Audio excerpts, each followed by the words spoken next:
They say music is life, so I give them the Cha-Cha Music Review podcast. Turned up the volume, gave them the time of their lives. They said they wanted new artists, I gave them the Cha-Cha Spotlight series. They wanted deep music conversations, I plugged them into the Cha-Cha Let's Talk Music series. They are crazy about the hit makers, so I hit them with the Cha-Cha Hit Makers series. And for the albums I know they shouldn't miss, I blessed them with the Cha-Cha Album Review series. I created the Cha-Cha EP compilation series, so they will have a taste of the best of EPs. They should tell their friends, you should let your family know, we should let everyone who cares about African music know. Hafeestonova is back in the game, and you can catch me every Saturday amplifying the African sounds by bringing the best of African music to your ears. I am your musical plug, the creator of the Energy Force, and this is the Cha-Cha Music Review podcast.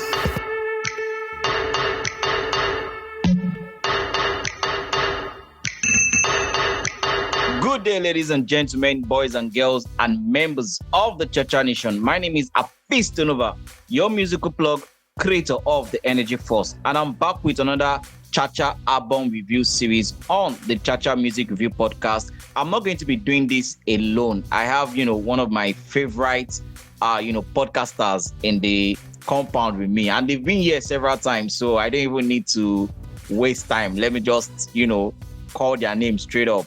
I have Boyega and Nelson of the Sample Asake podcast with me today. How are you guys doing? We're good. We're feeling alright. Great. A good time. All right, that's good. Without wasting much of their time, let us, try and get into it. Today, we'll be talking about Davido's first studio album that was released on the 31st of March 2023. The album, as you already know, is titled Timeless. But before we get into the album, let me just quickly ask Nelson. After the sad events that happened, Davido went off and he promised us new music in March. How much did you miss that Davido sound when it was off? Yeah. To be sincere, the thing was, I didn't actually know how much I missed it until I started to hear his songs over and over again. So we're in a phase where there are a lot of music being put out there on a regular. So when somebody is missing for a short time, you might not really feel their presence. That okay, yeah, these guys are missing at the moment because they have so much music on ground already. There's so much you are digesting at the moment, and everywhere is just clustered up. But towards I think it was January or so. January, I started listening, to old school Davido songs like Darmie, and a couple of other songs like that, Ajay and all those, those really, really great songs. And I'm like, wow, I've really missed this guy, I need something new. I think for me, I'm just going to come out to say it, Lala on a better time, alongside CK was that particular song for me. I just always went back to it and I was listening to it over and over again. So then I started to realize that, oh yeah, I think I miss this guy, the music and everything. Of course, because I consume a lot of music, so I might not be one of those people that were really, really psyched about it, but I really wanted to get something new. So when he said he was going to drop something in March, I was really excited. But truth be told, I didn't think it was going to happen. I felt like it was just going to be one of those, this man still needs more time to, relax and get his head straight. But I think closer to the event, some things popped and, it happened. Even though I have some some other insider information, but all those things, man, it was really cool, really good to hear his voice again. I wasn't really, really, really looking forward to a new Davido album. And that's just me. I'm not exactly a big fan. But of course, there's hysteria, not hysteria. There is hype. So when you see 5,000 people talking about a topic on your timeline or on the media or it's on the radio, you want to catch up. So based off of that, I could say, okay, yes, I want to hear what's coming, but I wasn't particularly excited about Davido dropping new work. Do I like the rollout or the title? The title caught me. I really like the idea of Timeless because a good time, a better time. It just felt really good, or it sounded great to have a word like timeless cap that trilogy or that trifecta or that run. So I like the title, but again, that's just minimally. I wasn't looking forward to a new Davido album, but I have select. Of course, for every artist, everyone has select songs. So if I wanted to do a Davido playlist or I want to listen to Davido, I have some fine songs from way back, from a good time, from a better time that I put together and I enjoy myself. Particularly, some features were really fire last year, especially Baddest Boy and Young John's Dada. Davido on those remixes were fire. So if I wanted to listen to Davido, I think that feature with Young John is probably one of my best songs last year. So I know where to go. I just wasn't looking forward to a new Davido album. For me, well, I think I will lean towards more of, Nelson, listening to some of his songs, and also, of course, we know that all some of those features that Davido killed last year were like, okay, fine, maybe one or two Davido songs was not going to harm me, right? A new song, let's even see what's going to pop. But an album, to be honest, was not something I was even expecting when it was going to come back. I was expecting maybe just release one single first, see everywhere it's going to be, and then maybe we are going to release an album later. But yeah, the album is here. And like I said, the album is titled Timeless, and the album contains 17 tracks, and it features the likes of Skepta, Angelique Kidjo, Asake, Focalistic, Musa Keys, Dexta Daps, Fave, Olori, and the Cavemen. The production of the album was done by Young Alpha, Blaisebeatz, Rore, Magicsticks, Sparrq, John P, Shizzi, Damien, Rage, Wonder Parton, which is very, very surprising for me, Rugged, Young Willies, Caltonic SA, and TJ. Now, Gbega, let us start with the production of the album. What will you say about the production of this album? I think generally the album came out as regular. It's nothing really spectacular. Afrobeat sometimes can be monotonous. You can find that here. The Afrobeat jams, the Amapiano jams are pretty predictable. There's nothing. Okay, so I'm going to have to make a comparison. Loje's EP is an example of elite or different or one step higher production or artistic work, right? Loje really was in an R&B bag, was in a hip-hop type of bag. The Amapiano on Canada was different. The ad-libs from Maporiza were elite. It's like Soweto by Wizkid from 5-10 years ago. Those are pockets that you cannot find in the songs that are already on the charts. This album, from Over Them to a song like Unavailable, those beats are exhausted. Like, I can name 5 songs that are already on that wave, and there's nothing really different about these tracks. It Pained Me Away, Precision, these are tracks that come off as too predictable or too available. That's an irony, unavailable, but these tracks are available. This sound is available already. It's out there. So again, I'm not saying Davido. I'm not particularly. I'm just judging generally. I'm not saying Davido should come out like Loje. Loje is a new. That's what, and I'm going to make this point later on the podcast. The new guys are the innovative ones. There's a boy that is doing covers now. Ricky Keys, I think, maybe Port Harcourt boy. Those boys are doing covers, and you just know that these young boys are the new kings in the game. Omale, who else? There's another guy that Victoni. These guys have the new pockets. They have the new keys. The OGs have to employ them to make these things work, right? Look at Fave on Kante. Fave is the soul of this album. So a lot of the production and the artistic direction of the album is pretty predictable. I would have loved to hear something grand or groundbreaking, but it's not here. So again, maybe it's the producers But like I said, Afrobeats is already the sound is the same for everyone. So to find a new pocket is what you call spectacular. So I'm not knocking him. I'm just saying that it's not groundbreaking. It's not new, right? Okay, so let's assume that you are going to rate the production of the album over 10. What will your rating be? Let's do 6, respectfully. Let's do 6. Dwega and I are going to have like different takes on this. I have been open to, the new ways at which, all of these guys get to do their beats now.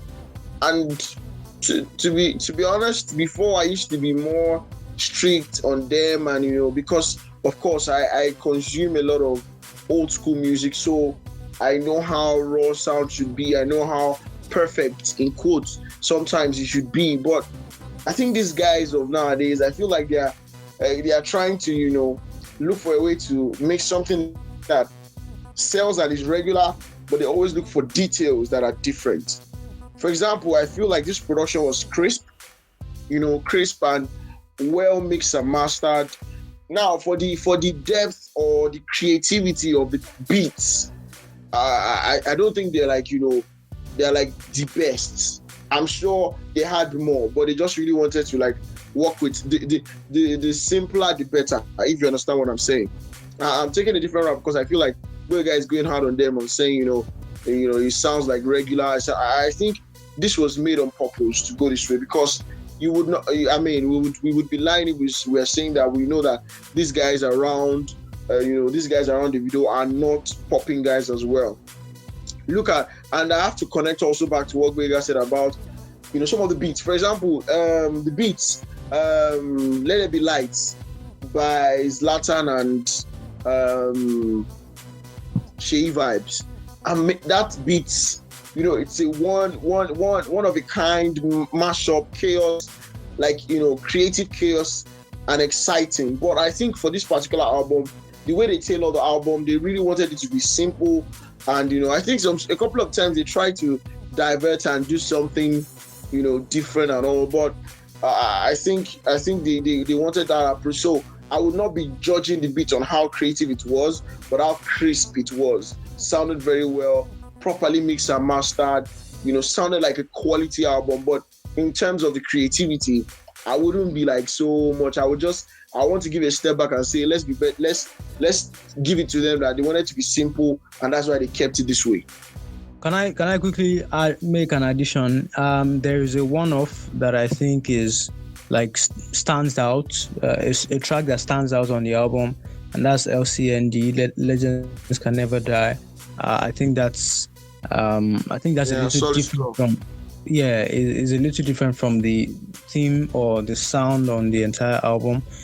And then again, I agree with Nelson. This may just have been calculated as, let's keep it simple and indeed timeless. But from the critics' point of view, in terms of what I would like to hear, what I would like to enjoy, I wasn't looking at the simplicity when I said all those things. Again, creativity can be simple, but yeah, standout production, LCND's standout song, Kante. Let's keep going.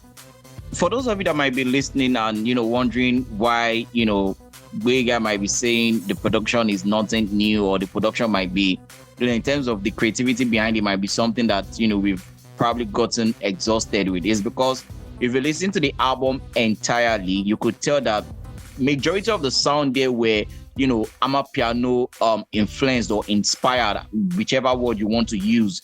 And then their creativity, there was a time they threw in reggae, dancehall, Afropop in between and all of that. But the baseline, the general outfield of the album has a lot of amapiano.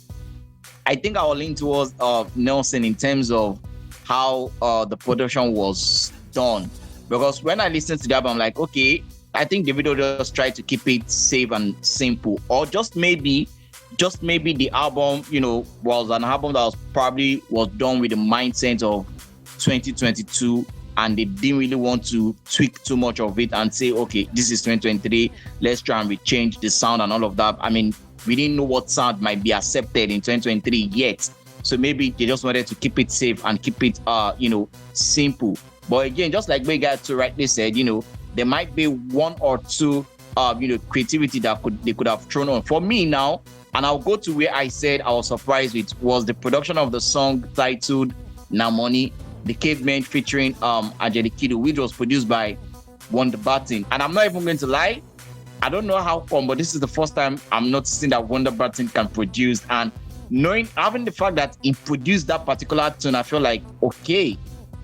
I mean, I love the production of that song. I love how Angelique Kidjo was able to blend into the song, fully. And also, again, Kante, like Berak rightly said, for me, the moment I listened to Kante, honestly speaking, for me, that was where, like, I think for the first two times I listened to, first second or third time that I listened to the album, Kante was where I was ending the album. Once I hear Kante, I go back to the beginning. I make sure I play Kante all over again, and because that was like my favorite song rather on the album.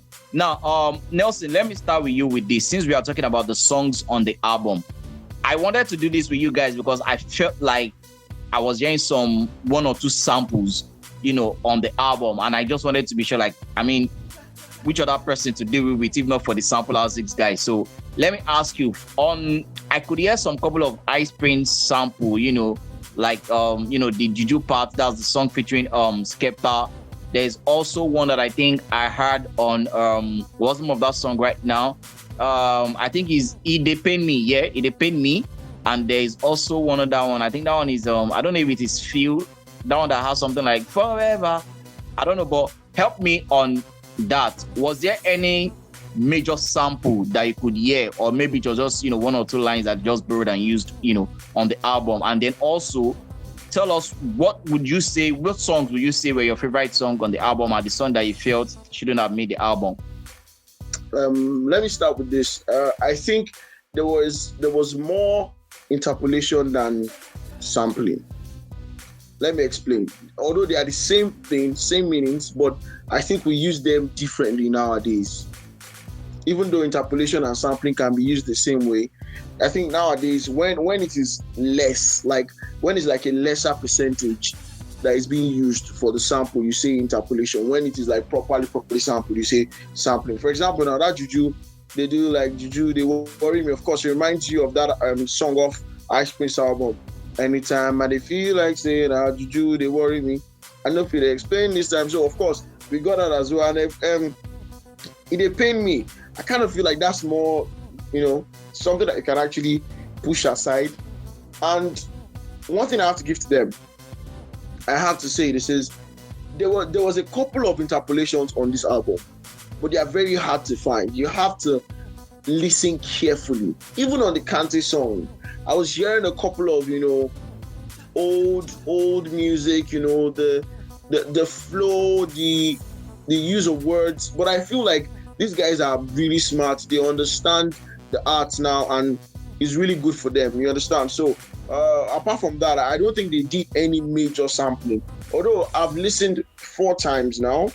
I think about 4 or 5 times I've listened to the album. So some things about interpolation and sampling. You can't be too sure until you piece them together. So I'm still piecing them together. But for the few ones that you have caught, I have caught them as well. Especially that Juju, the first thing at the moment I heard it, I'm like, come on, this is so Ice Prince.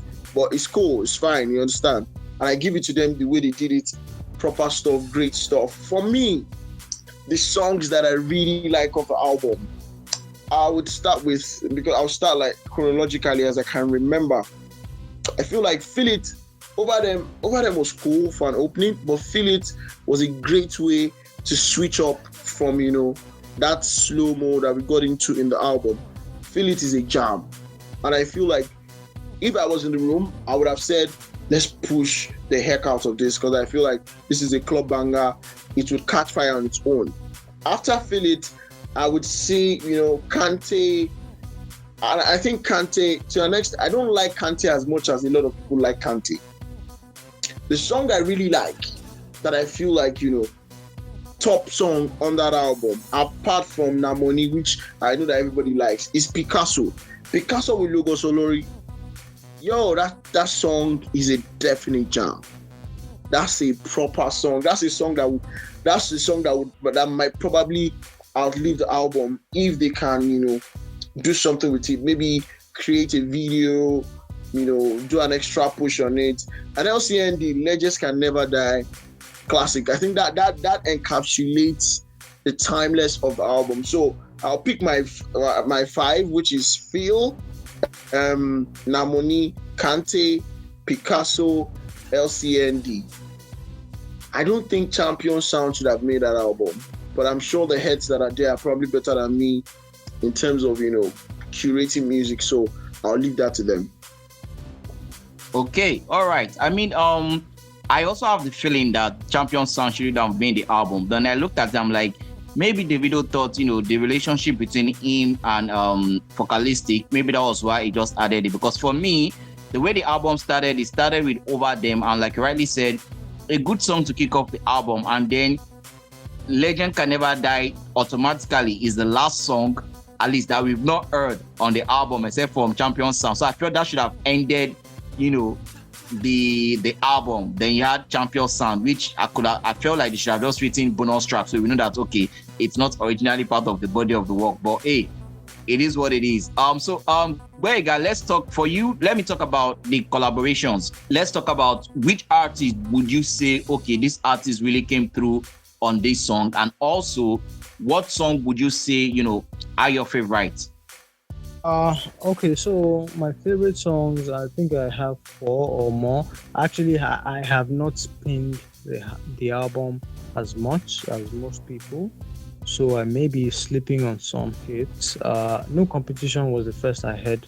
I think No Competition is a cool song, is a good song. I think Asake came through with his verse, but as the song in totality, I don't know if it's special. Forgive me, but I think that's one of the best songs on the album. Legends Can Never Die, that's my best song. I particularly love that. I love Kante because of it has very good replay value. Fave has a thing with her voice that is just special. Now that Nelson mentioned Picasso, I think I see the art that is done in Picasso, no pun intended. So the artistic expression, especially with Logos Olori, his verse was pretty sleek. I think the words or the lyrics on the song is not what makes it, it's the production. There's something subtle and gentle about the production that is just, that's what I mean when I say I want to hear something different from regular Afrobeats. This is like, who's gonna know by the end of the night? That's a different ball game from what we knew Wizkid. So Frames is one of those tracks that you're pushing to a different angle. You're bringing out something new. So I appreciate that. Godfather got me on first listen. I think I like the lyrics. Some of the lyrics, enjoyment is a must, stuff like that. I like Godfather. So Godfather, Kante, Picasso, Legends Can Never Die, and No Competition. That would be my top 5 for now. But like I said, I know I have knocked this album in my first comments, but looking at the way we have continued to have this conversation now, I see that continuously listening to this album, you discover new gems. Namoni is still there. Precision is still there. Juju. So these are songs that would grow on you as you listen more. Look at Unavailable now with the dance steps that you have seen online, on your timeline, on Twitter, on TikTok, with the video that just dropped, with the rollout, with the emotions, you will like it the more. And when they do that with 2 more tracks and maybe a few performances or maybe a few more celebrity cosigns and all that, you see that these tracks are actually not that bad. They may sound regular, like regular Afrobeats or Afro piano, whatever, but over time, the album will come together. So if you are going on a trip from New York to New Jersey or Atlanta to Miami and you're driving for 10 hours and you're spinning this album over and over, you would see the beauty, you will enjoy it. I don't see the Cavemen hype yet. I haven't seen it. But I think that Logos Olori did a good job on Picasso. I think Asake did very well on Competition. I think Fave is the star of the album with what she did on Kante. And let me look for one more person. Musa Keys on Unavailable. I'm sorry, I'm not very impressed, but Yeah, we can add that. Yeah, Skepta was wilding on that song. What song was that? Juju, you. Yeah, Skepta's verse was very Nigerian, and that's superb. So, yeah, Skepta really put the first one on us. Of course, we can't forget Angelique Kidjo. You see what I'm saying? When we start to sum it up together, when you listen 10 times, when you listen 25 times, when you attach emotions to it, when you see kids dancing to it, you see that this is actually a good body of work. It's just for me not striking the right. It's not a first time hit. You have to let it lean in. You have to let it sink for months before you enjoy the gems. But yeah, those guest artists really came through. If there's one thing I kind of agree with you with the collaborations was when you said you did not really feel Musa Keys on Unavailable. I mean, the song is a good song, but honestly speaking, I also didn't really feel, that I just didn't feel that part of the song. And I felt like if we just allowed the beat just even play for this part, maybe I would have, enjoyed it better. But again, the song, is a very good song. I mean, the video is even out already, so you can guess probably that's like one major song they'll be pushing on the album. For me, some of my favorite songs on the album, like I rightly mentioned, Kante is my favorite song on the album. I mean, again, shout out to Fave. Fave really took me up on that song. And then Over Them, the first track, I also love Over Them. I love Legends Never Die. That's another song that I like. And surprisingly, the song titled Precision, for whatever reason, I don't know, maybe it's the lyrics of the chorus, but I just love, that song. Now, to round up this whole conversation, right, I want to ask, let me start with you, Gbega. Now, like you rightly said, this is not an album that you might probably say, oh, on the first listing, golden, solid, boom. But maybe when you listen to it for the second time, third time, and you begin to take each song as they come, then it begins to enter you and say, okay, yes, Davido has probably made a timeless album, or maybe some songs on the album will become, some timeless song. So the question now is this: for a general rating, what is going to be your rating, of this album? That's number one. And then number two, I mean, this is almost like a norm for any top Nigerian artist right now. Talk about Whiskey, talk about Davido, talk about Burna Boy, and let's throw in Olamide in there somewhere, right?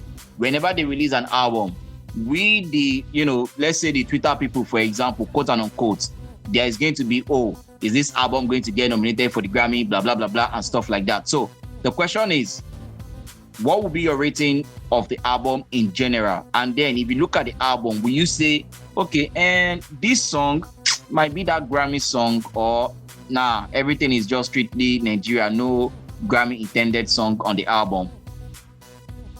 First of all, I have an agenda that we should stop obsessing over the Grammys. It's not for Nigerians, it's not for African music. They are the biggest platform in music worldwide. So when they acknowledge what Africa does in the realm of world music, and I think we keep forgetting that they're not giving us awards for African music. They don't know juju music. They don't know soukous. They don't know. Tell me the other genres. They don't know Fuji. They don't know the legendary stuff that Saheed Osupa does on Mushin Day. They cannot understand it. So what they do is they listen as outsiders to Pakistani music, South African music, Iranian music, Nigerian music, and they call it world music for whatever reason. There's a long history. And then they look at it and say, as outsiders, as Americans, as the Academy, these are the songs that made it out of their country and made some kind of impact across the world. So we really need to stop obsessing over the Grammys. I need us to, it's some kind of imperialism that we need to fight. It's some kind of inferiority complex that needs to die. That's my agenda. Now, my rating of the album is, I think I would stick with 6/10. Again, we have not checked if there is a theme for this, if the timeless theme for this album runs through. Does it tick all the boxes Is it uniform from A to Z? Can I connect unavailable to timeless? Do the lyrics on Picasso or For the Road, or, does it come together? There are love songs here and there. So how does the timeless thing work? So in the context of an album, I'm just going to say, because of the enjoyable feeling, which might eventually be the meaning that timeless implies here. If it's about enjoyable music, yes, of course, you can even push my 6 to 6.5 or 7.5.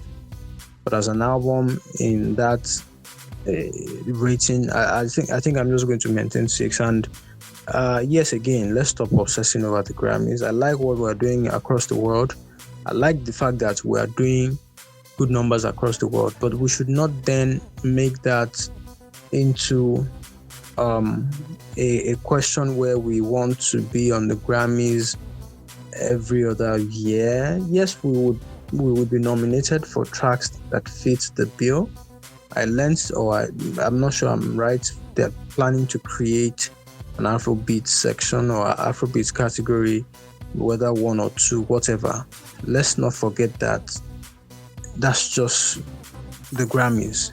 At home, our music has meaning to people. So let me not talk too much. Overall, I'm going to maintain a 6/10.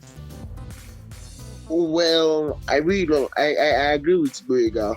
I don't think Davido needs a Grammy. I feel like he's a legend. He has done his beat. He has done his part. He will continually be in the music sphere and make proper music. He's that guy. He's the music man. He's the Afrobeat legend. He's the music god for a lot of people. So I think he will continue to do that. Should he get a Grammy, it would not change his stance in the eyes of the continent. You understand? If he doesn't get, it still doesn't change anything. I'm sure it would be a great addition to his list of awards, of over 40 awards he has gotten over the years. I'm sure he will be glad to get it, but I really don't think we should look at our legends or rate them in that certain way. I think it's already becoming a norm right now that, a Grammy nomination or this and that would put you, up there on the list. I really don't feel like that should be a thing, especially for someone like Davido that has done so much for the music industry, that's put the music out there for so many years. So yeah. Now for the album being timeless, using the name exactly, I think, you would pardon me and say that you can't actually say an album is timeless until it has gone beyond a specific time, maybe like a generation or a decade or 5 years, and the album is not even a year old yet. So I think a couple of songs would stand out, but I personally feel like, he has dropped more timeless music. So I don't know. I feel like it would be very hasty for me to say this one is going to be a timeless album. I would like to see maybe what happens. Maybe if we have this conversation in a year, then I'll be able to give you a proper answer on that particular one. But I think the album is good and, well put together. If I was going to score it, I would give it like 7/10. 7/10 for so many reasons. And I feel like this is me being biased because I know there's a picture of a Davido album in my head somewhere. That album might never come to fruition, that might never happen, but there's a way I see a Davido album, you understand? And I have not seen that yet, but I'm going to take this opportunity to say a big shout out to everybody who worked on the album, from the producers to the A&R to the art directors, to the people that wrote, 1 or 2 lines, people that, produced, every single person that had their hands on the album. Big ups to all of them. They made, a proper album. Okay, so Boyega has said he's going to give the album a 6/10, and that Twitter people, you should stop farming about Grammy. It's not your award. Leave this for the people that owns it. And for Nelson, he's going to give the album a 7/10, and also in line with Boyega saying, Grammy or no Grammy, Davido is still, a legend. I think one thing I like most about this Davido's album, if I'm going to be honest, is the calmness that came with this album. A lot of Davido songs, that we've probably been listening to, there's always this, I don't want to say this, I don't know, but there's always this kind of hyper sound in it, in this album, I'm not sure I really heard this his own, all those excessive noise. It was, that's the timeless part. That's the timeless exactly.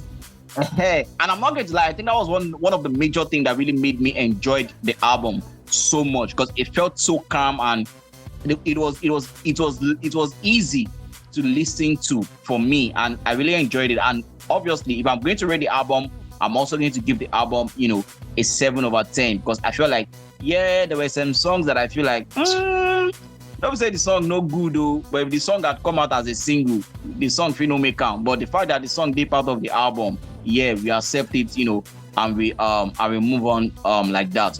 A quick disclaimer. Okay. My Grammy rant or my Grammy position, I do not, just to add, I should have added this. I do not think, okay, maybe I'm wrong with this, but let me just say it. I do not think Davido had or is plotting the Grammys with this album. I don't think so.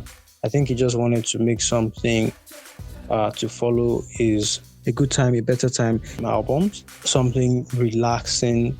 Again, the album had been recorded before the situation happened, the sad incident, and I think he took off pressure off himself. I would like to believe that he's not chasing the Grammys with this album. Once again, Boyega and Nelson, thank you very much for always coming through every time we have to do this. Even though this recording that we are doing right now, it's again as it take happen, but then again, we are here doing what we love doing best. And once again, I need to appreciate you guys, for coming through. And I need to ask, as a fan, please, when is the next episode of Sample Houses dropping, please? I'm tired of waiting. Nelson, answer. I think this is on me. I want to apologize to everybody. It's mostly on me because I've been really busy for the past 3+ months. But I'm almost wrapping up with my current program. So surely you guys would get a new episode very soon. And don't worry, it's going to be back to back from that. I'm the one that is holding us back. I have a program I'm currently running, so make good no vex. For every loyal fan of the Sample Houses podcast, please pardon my guys. They will soon be back, and we'll be having back to back episode. That being said, we've come to the end of this episode of the Cha-Cha album review series. Like you already know, my name is Hafeestonova, your musical plug, creator of the Energy Force. So come your way with another episode. I say keep the energy, keep it 100, and keep it positive. Peace out. Time for the Cha-Cha gang. Give me the Cha-Cha gang. Rockin' with the best, the Cha-Cha gang. Give me the Cha-Cha gang. Alayela with Cha-Cha gang. Give me the Cha-Cha gang. What's my body, Cha-Cha gang. Give me the Cha-Cha gang. Cha-Cha gang. What's my god?